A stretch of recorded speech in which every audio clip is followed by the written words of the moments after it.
Hotels in the area are completely sold out. Parking lots are packed. I mean, why do you think that there's so much excitement surrounding this launch? Because this is not a typical day at the Space Coast. It's the biggest rocket in the world by far. It's like the first time something exciting has happened in rocket launch in a very long time, apart from, our boosters landing. Whether the rocket succeeds or fails, it's going to be exciting. People are coming from all around the world to see what will either be a great rocket launch or the best fireworks display they've ever seen.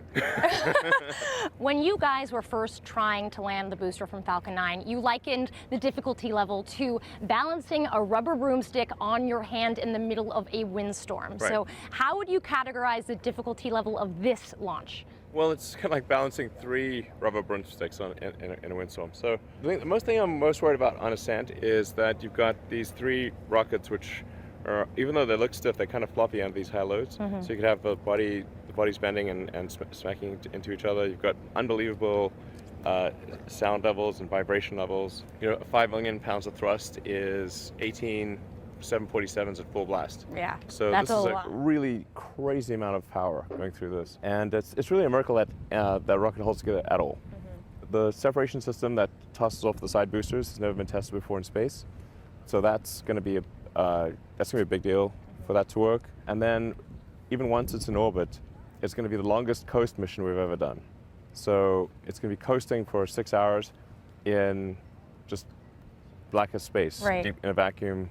At 3 degrees above absolute zero on one side, searing heat on the other. So you could have vaporization of oxygen, you could have the fuel freeze, and so that's all before. Yeah, a lot could go wrong. A lot of firsts happening tomorrow. Yeah, exactly. There's a lot of firsts. So what would a success or possible failure of this launch mean for SpaceX?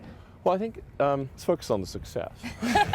Right, think positive. The success part is it means that we'll have a rocket that can carry the biggest satellites in the world. In fact, people can actually make even bigger satellites than before. We could, if we wanted, take a Crew Dragon that's under development and send people on a loop around the moon and actually go further than they went in Apollo.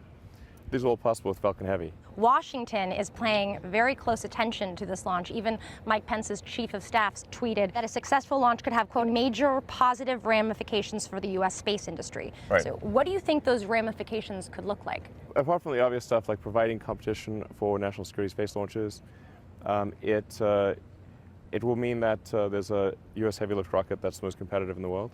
Our rocket will cost about half as much as other heavy lift rockets from Russia, Europe, and China, and be able to do twice as much payload. What will this mean, though, for the government's own heavy lift rocket program, SLS? Well, I think it's going to give the government options. So it's good to have options for advancement of human spaceflight, and yeah, the competition's a good thing.